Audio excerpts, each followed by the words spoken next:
Morning, guys. Billy D on NASR. March 28th, 2026 here in New England, Connecticut. Connecticut is where we are located, and it is freezing cold here it is March 28th, and it is 28 degrees in Connecticut and on all of New England today. It sucks here. It's freezing cold. Can't wait till I'm no longer stationed here. Hopefully we're in the last year or two of that. We're in the home stretch for sure. Warmer pastures on the horizon for this sports reporter and sometime musician when I'm not running all my other businesses, which is why we didn't see you on Friday evening. Sorry, I worked late. That show got bagged.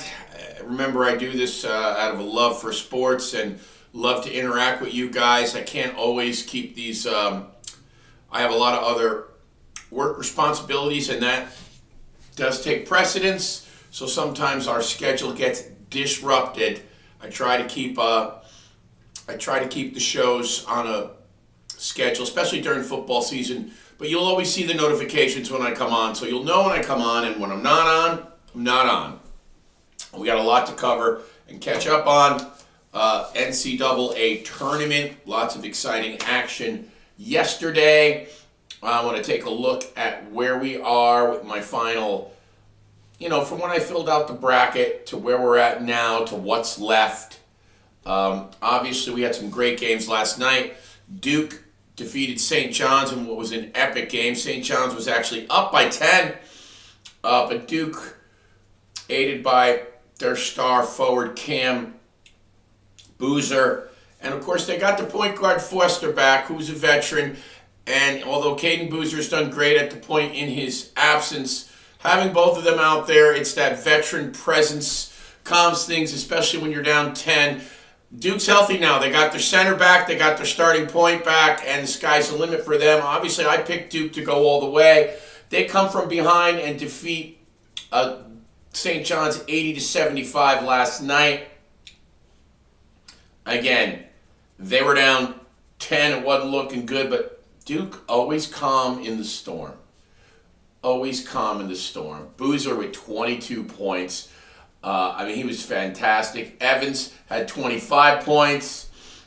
Also, for St. John's, listen, they were shooting the lights out from three early, which is why they were, why they kind of vaulted to that big lead. Hopkins had 15.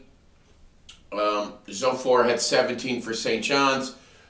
Again, Duke 80, St. John's 75. In other action, Michigan defeated Alabama 90-77. No problem for the Wolverines. Here in Connecticut, the UConn Huskies, they just refuse to die. The Huskies defeat Michigan State 67-63. UConn avenging what their hockey team couldn't accomplish versus Michigan State as they were eliminated 2-1 in the NCAA hockey tournament. UConn at one point led this game by 19 points. They were up 25-6 early. They were up 28-12. Michigan State actually came all the way back and took a lead in the second half, but UConn is able to pull it out 67-63. Also last night, Tennessee upsets Iowa State. Didn't see that coming. Tennessee thumps Iowa State 76-62. I actually had Iowa State in that matchup. Iowa State was a 2.5-point favorite last night. I had Iowa State. Got that one wrong. I did have UConn, though. And anyway, let's see where we're at. So, obviously we know Florida's gone. But we know that I had 12 of these Sweet 16s still alive. So now, in the Elite Eight, well, today's games. First today we still have to finish off some of the Sweet 16 games. So we have Iowa versus Illinois. Illinois is a 6.5-point favorite. We have Purdue at Arizona. That is an Elite Eight matchup. Iowa at Illinois. That is an Elite Eight matchup. Illinois is 6.5-point favorite over Iowa, who we know upset Florida. And Arizona is a 5.5-point favorite over Purdue. That is 8:45 tonight, and the Iowa-Illinois game is at 6 o'clock, 6:05. So 6:05 and 8:45 are your two basketball games today. So who do we have left? Here's what I had in my Elite Eight. I had originally Arizona, Gonzaga, Michigan, Kentucky, Duke, UConn, Florida, Houston. That was my Elite Eight. Arizona, Gonzaga, Michigan, Kentucky, Duke, UConn, Florida, Houston. So I have 1, 2, 3, 4 of my Elite Eight are alive. But 3 of my 4 Final Four picks are alive. My Final Four was Duke, Florida, Arizona, Michigan. So I'm still alive in the... You get 3 out of 4 in the Final Four, and my national champion was Duke defeating Arizona. So I'm still alive. I got 4 of the Elite Eight, 50% of the Elite Eight right, and I'm still alive. I still have 3 of my Final Four teams alive. I actually didn't do bad with this bracket. Okay, so we have got... Again, Iowa, Illinois. Illinois is a 6.5-point choice. That's at 6:05. And Purdue at Arizona. Arizona minus 5.5. I'm going to tell you what, I'm taking Arizona tonight. I am taking Arizona tonight for sure. Now, Sunday's Elite Eight matchups. Tennessee at Michigan. Well, at. What am I talking about? All neutral site stuff. So, Michigan minus 7.5 over Tennessee. That is at 2:15 tomorrow, Sunday. So Michigan, 7.5-point choice over Tennessee. UConn and Duke, that's a big one tomorrow. That's 5:05 p.m. Duke is a 4.5-point favorite over UConn. So Duke, UConn, and Tennessee, Michigan on Sunday. And today, Iowa, Illinois, and Purdue, Arizona. That gets you caught up. That gets you caught up with your NCAA tournament. Now, switching to hockey.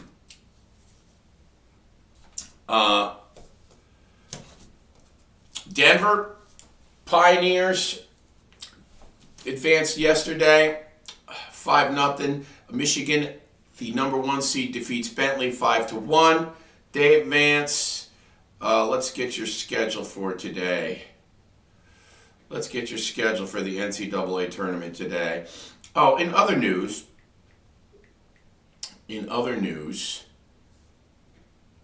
we had an announcement that the Olympic Federation made where they said, and get a load of this, they announced that moving forward,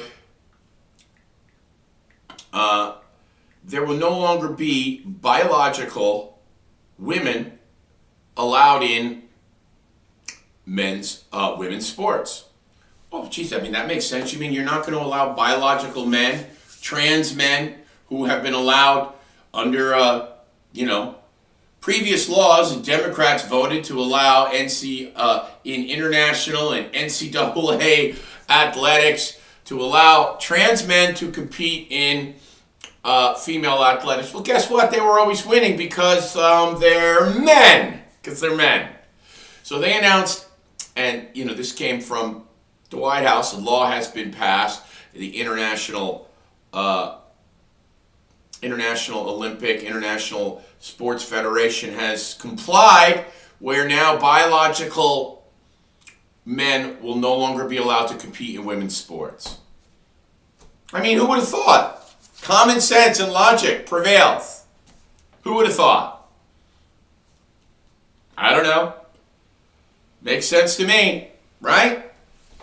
So, glad we got that cleared up. There is still some common sense alive in the world today. No more trans males, biological males competing in women's athletics, as it should be.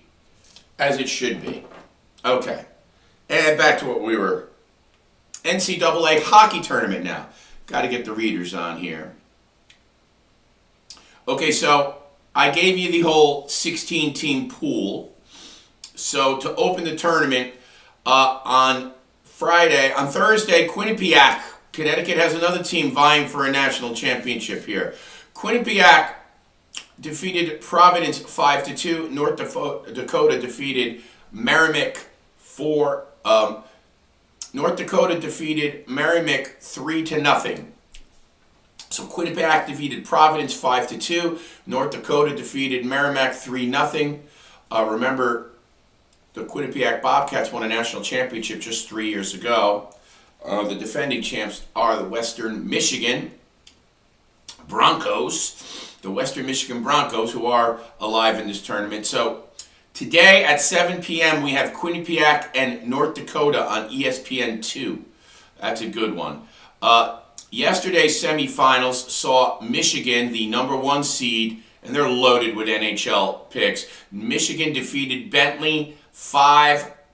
That was a romp. It was 5-0. That was never even close. They rested top NHL pick Michael Hage in that game. He has a lower body injury, but he will play on Sunday. Number 2, Minnesota. Okay, so number 2 seed Minnesota Duluth defeated Penn State 3-1. So you had Michigan advance 5-1. Minnesota Duluth advances winning 3-1. You also had the Western Michigan Broncos, defending champs, defeat Minnesota State 3-1, and the 10-time national champion Denver Pioneers, that is the most NCAA championships in hockey, defeated Cornell 5-0. 5-0. So we have today Quinnipiac, North Dakota at 7. Quinnipiac, North Dakota at 7, and Michigan State, Wisconsin at 4:30 p.m. So Michigan State, Wisconsin at 4:30 p.m. today, and we have Quinnipiac at North Dakota at 7 p.m. That's your schedule for Saturday in the NCAA tournament. Now the starting times for Sunday have not yet been announced. You'll have Michigan versus Minnesota Duluth, and you'll have Western Michigan Broncos versus the Denver Pioneers. That's a rematch of their NCHS Conference Championship game, which Denver won in overtime. And Western Michigan obviously are the defending national champions. So that's a juicy game Sunday. Western Michigan, Denver. The puck drop is to be determined. Just check your local listings. All these games are on all the ESPN networks. Again, Michigan versus Minnesota Duluth on Sunday, and Western Michigan versus Denver. So that is your NCAA hockey. Now, we've got some juicy matchups in the NHL as the playoff swing is getting down to the nitty-gritty. There's like 8 games left. Some teams have 9 games left, but I think most teams now have 8 games left. But before we hit the hockey, we're going to do a quick breeze through Major League Baseball. Yes, Major League Baseball is underway in the American League. The Detroit Tigers are off to a 2-0 start. The Cleveland Guardians, with their stupid name, are 1-1. The White Sox 0-1. The Royals 0-1. The Minnesota Twins 0-1. The Yankees, after a 3-0 victory over the Giants yesterday, have outscored the Giants 10-0 in 2 games, with great starts by Max Fried and Cam Schlittler. Cam Schlittler is the next big thing in New York, boys and girls. Cam Schlittler went 5+ innings. Of course, they're always worried with these young pitchers and the pitch counts, but he was throwing dimes, 8 Ks, no runs. And when they get Garrett Cole back, the Yankees will have 3 bona fide aces on one staff, which they haven't had in ages. They can actually challenge my World Series right now. I'm going to pick it right now, same as 2 years ago. I'm taking the Dodgers and the Yankees in the World Series this year. Giving that out. Okay, Yankees at 2-0, Orioles 1-0, Red Sox 1-0, Blue Jays 1-0, the defending AL champs. Tampa Bay 0-1. That's the East. We already gave you the Central. You can hear my golden retriever crying for attention in the background. The West, LA Angels, wow. Angels off to a 2-0 start. Seattle Mariners 1-1. The Athletics, I don't even know where they're playing yet. They're going to Vegas. I think they're playing in Sacramento this year. 0-1 Athletics, 0-1 Texas Rangers, 0-2 Houston Astros. That is the American League. What do we got in the National League? National League. Brew Crew, Milwaukee off to a 1-0 start. St. Louis 1-0. Cubbies 0-1. Reds 0-1. Pittsburgh 0-1. Braves 1-0. Miami Marlins with a great start by Sandy Alcantara yesterday. 1-0. Mets 1-0. Phillies 1-0. Washington 1-0. The Nats. The LA Dodgers, no surprise, 2-0 start. Colorado 0-1. Arizona 0-2. San Diego 0-2. And San Francisco 0-2. Every other team in the NL West has lost and has not won yet, and the Dodgers are 2-0. And again, the East, it's the Atlanta 1-0, Miami 1-0, Mets 1-0. Every single team in the AL East gets off to a 1-0 start. Now, my problem with baseball, and I do love baseball, I don't really get into the heat of it until it's hot enough for me to actually go to a baseball game, because in New England and Northeast are all the type of states that, unlike the beautiful Floridas and Californias and Texases of the world and Arizonas and every other state, when it's basically freaking freezing for 6 months of the year and then moderately uncomfortable for the next 2.5 months. You basically have 3.5 months a year of comfortable weather. I don't get into baseball games till I can go out and see them.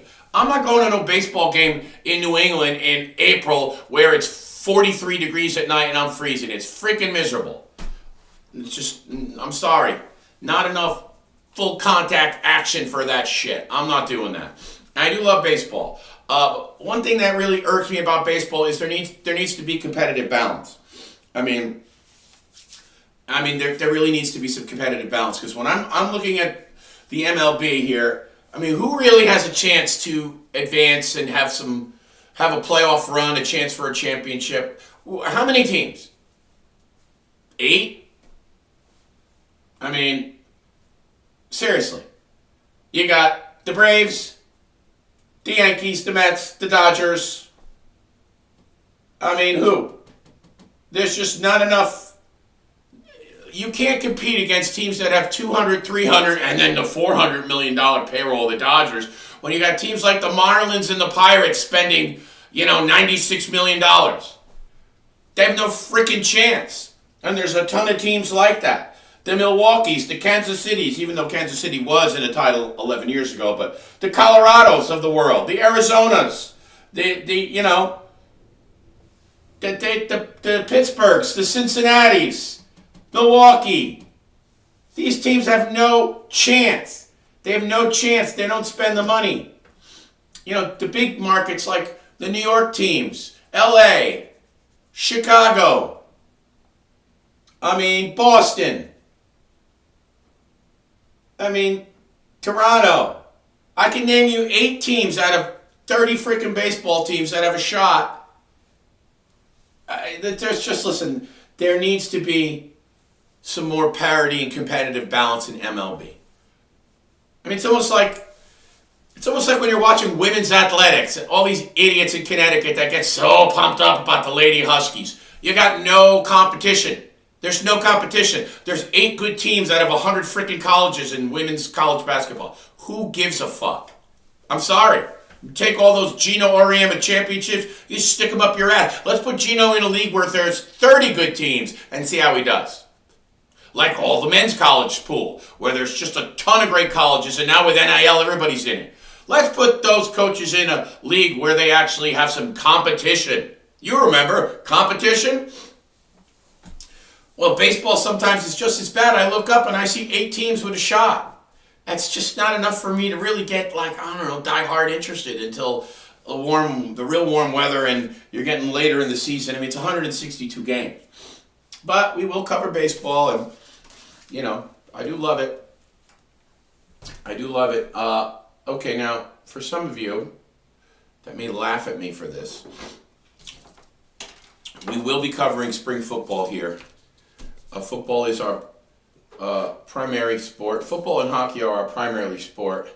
We'll get to that in a second. Right now, we're going to go over the NHL real quick. Okay, so we're going to go right to the NHL standings because these things have heated up and we're coming right down to it. And we got some big games today, all with playoff implications. Let's take a look at last night because you had some... Actually, last night was not a super hot slate. Last night the Rangers beat the Blackhawks that in a game that means nothing, 6-1. And the Buffalo Sabres were defeated at home by the Red Wings, 5-2. The Sabres have now lost a couple in a row here, and they're in danger of blowing their conference lead to the Tampa Bay Lightning, who are, always on your ass. So the standings, put my readers on here. Coming into today, the standings, the Sabres are 96 points, have 96 points, I'm sorry. The Tampa Bay Lightning, 94, 2 points out of first. The red-hot Montreal Canadiens, 41, now 19 games over 500 at 40, 21, and 10, have 90 points. And the Bruins, all right, so here we go. In the Atlantic of the Eastern Conference, it's Sabres, Lightnings, Canadiens. 2 points separate the top two teams. The Habs are 4 points out of a home ice journey in the first round of the playoffs, but they are still 6 points out of first behind Buffalo. So you have the Sabres, Lightning, Canadiens. In the Metropolitan, you have the Carolina Hurricanes with 96 points as well, tied with the Sabres for the best record in the East. You have the Penguins with 88 and the Blue Jackets with 87. Your wild card teams today are the Boston Bruins with 88 points and the New York Islanders with 87 points. Those are your 8 teams in the East. Now, the Ottawa Senators are 1 point back. The Red Wings, 1 point back. That's the guys, listen, those are the teams that are in the juice. Everybody else is pieced out, okay? So you're looking at the Senators and the Red Wings who are 1 point back. Those two teams can easily end up bumping the Bruins, the Islanders, the Jackets. Even the Penguins are not safe. So, the Flyers now have fallen to 5 points back. There is only 9 and 10 games left to play for everybody. So here today we have at 1 o'clock the Panthers playing out the string. There'll be no three-peat for the Florida Panthers. It's just injuries just mounted and just continued to pile all year. The Panthers will play today with 6 guys from the Charlotte Checkers in the lineup. Their AHL affiliate, who is quite a good AHL affiliate. But the Panthers are playing out the string. They will play the Islanders in they're all must-win games for the Islanders now. So the Islanders, who are 41, 27, and 5, and have 9 games left. So the Islanders are one of those teams with 9 games left, where teams that they're vying for position against, like the Jackets, the Red Wings, and the Senators, all have a game in hand. They have 10 games left. So there you have it. So also today, huge game. This is also at 1 o'clock. Senators at the Lightning. That's a huge game. 3:30, the Ducks at the Oilers out west. The Sharks at the Blue Jackets at 5 o'clock. The Devils at the Hurricanes at 5 o'clock. The Stars at the Penguins, which is also a game that Islander fans will be watching. Stars at the Penguins at 5 o'clock. The Wild at the Bruins, another game with implications at 5 o'clock. A lot of afternoon action. 5:30, the Kraken at the Sabres. That's a Sabres still trying to lock up first in the division and conference. And the Montreal Canadiens at the Predators. That one's at 7 p.m. So that gets you caught up in the NHL. Let's just take a quick look at the Western Conference before we get out of here. The Avs still in first with the best record in the NHL, 106 points. In the Central, Stars 97 points, Wild 94. So those teams are figuring who's going to have home ice in the first round. That's your second and third. The Pacific has the young and surprising Ducks, 41, 27, and 4, 86 points. They're looking like they're going to win the Pacific. The Oilers are 81 points. They're in second. The Golden Knights are third, 79 points. Those teams wouldn't even be in the playoffs if they were in the Eastern Conference. So in the West, you have Avalanche, Stars, Wild, Ducks, Oilers, Knights, and your two wild cards are the Mammoth and the Preds. The Mammoth and the Preds. The Kings are the closest. They're 3 points behind. The Kings are 1 point behind the Nashville Predators, who are in the final playoff spot with 77 points in the West. So the Mammoth is the first wild card. The Mammoth of Utah and the Nashville Predators. Those are your last two wild cards in the West. Now, let's see here. Now, I get my stones broke sometimes by you guys, my listeners and my callers. By the way, our line is open, the chat line or the phone line, 203-451-3379. You can text me. We'll call. You can call. We'll put you on the air. We fully endorse DraftKings and healthy wagering, and I have definitely enjoyed putting some wagers on all the NCAA action. And you know me, my buddy told me he said, Billy, you need some help if you're wagering on United Football League games. And I was. Now, listen, the United Football League has seen many of its players end up in the NFL.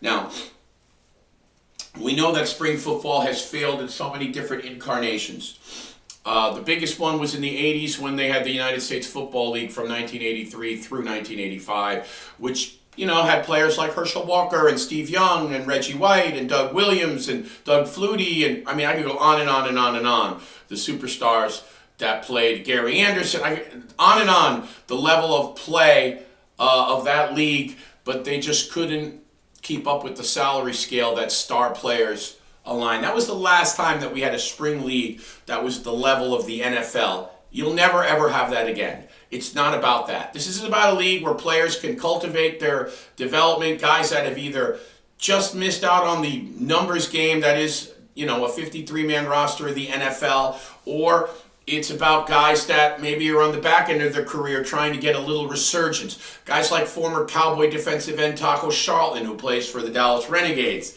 You will see guys like that in this league, as well as younger players.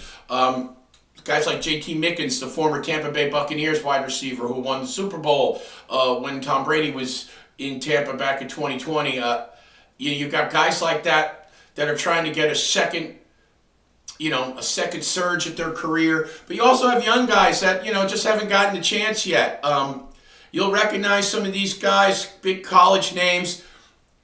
The United Football League has also produced a lot of quality NFL players. You look at some of these all-star kickers, Bates for the Lions, and, the Dallas Cowboys have the greatest kicker the NFL has seen in years, and Brandon Aubrey, and all came from the United States Football League, which then morphed into the UFL. Cavante Turpin, all-pro a kick returner and wide receiver for the Dallas Cowboys. Again, another product. There's Nailers, the wide receiver. There's so many, and there's a lot of offensive linemen and defensive linemen and that are not household names, special teams guys. Many of these guys have found their way to the NFL from the United Football League. Now, in the past, these leagues have not survived, but this was before legalized gambling. Now, with legalized gambling, let's remember now, the XFL and the UFL were operating, the XFL and the USFL were operating separately right as COVID hit. Then there was a break for the XFL because COVID ended the season, and then they both came back. They had 2 full seasons operating as a separate entity when they figured, let's combine the two so they don't snuff each other out. So that brought you the United Football League. Now, there were some markets that weren't doing well. They moved some teams around. And then the league was bought by Mike Repole. Mike Repole, the guy that gave you Under Armour sports drink and vitamin water. The guy's a billionaire. He sold a lot of this stuff to Coca-Cola, made $1 zillion. He is running the UFL, and he means business. And this is now the 3rd year of the UFL with the incorporated XFL, USFL merger. So this is now your 5th year of spring football that began yesterday. 5 years is the longest the spring football league has lasted. I mean, other than if you want to talk the indoor football league, the arena, which took the place of the arena football league, has been going on now for, I believe, this is the 17th season. Other than the indoor football league, which is a much smaller scale of athlete, it's not the same thing. But the United Football League now in its 5th year, playing in the spring, I honestly think that because of legalized sports wagering, this is here to stay. This is here to stay. And I believe that it's going to stay around. So, listen, if you look at the NFL's new kickoff rules, that came from spring football. You look at all this micro technology with the cameras on the wire, all the different views, the mic'd up players, the helmets, that stuff all came from spring football. Even the original XFL back in 2001. So, like, they've taken so much from these leagues. Now what they're doing is they're doing a kick. Field goals over 60 yards are 4 points. I mean, listen, the NFL steals from this stuff all the time. Okay, so today, so the league kicked off last night with the Birmingham Stallions playing the Louisville Kings. Birmingham defeated Louisville 15-13. You can go on DraftKings and wager on these games. I did. Had a loser last night. Had Birmingham -5.5. And the kicker missed a field goal and 2 extra points. But the game was well played. The Louisville Kings are one of the relocated teams. This is a league that has the DC Defenders that play out of Washington and draw well. The St. Louis Battlehawks, who play in the Rams' old stadium and draw 40,000 a game. The Houston Gamblers of the old USFL moniker and logo. The Dallas Renegades, the Columbus Aviators, the Orlando Storm, the Louisville Kings, and the Birmingham Stallions. Those are your 8 teams. I told you Birmingham defeated Louisville last night. Today you have the DC Defenders versus the St. Louis Battlehawks. That game is going on right now. It started at noon. At 4 p.m. you have the Houston Gamblers at the Dallas Renegades. Tomorrow night, 8 o'clock, the Columbus Aviators at the Orlando Storm. These games are on Fox. They're on ESPN. Check your local listings. It's good football. And I'm telling you, some people laugh at me for covering it. I'm going to cover it. I'm going to pick these games. I took the DC Defenders today, -5.5 over St. Louis. And DC is actually up 4-0 because they just kicked a 61-yard field goal. That's kind of the stuff. Listen, all this stuff, too, like they've innovated with. You could go for 2 from the regular distance, but then you could go for a 3-point conversion from the 10-yard line. They have, they try some different rules. There's no punting from inside the 40-yard line. So you either have to go for it or you got to kick a long field goal. These are rules set up for excitement, and I think they're innovative, and it's definitely, if you love football, it's worth the watch. I mean, I cover the Canadian Football League on here, and I'm going to continue to do that. But listen, if you're a type of guy that's like, look, I have enough of my football for 6 months a year when the NFL, I get that. But if you're a football diehard like I am, that loves to watch the Canadian game, you'll love to watch this. I'm a guy that I wish I could watch football 12 months a year, and I do.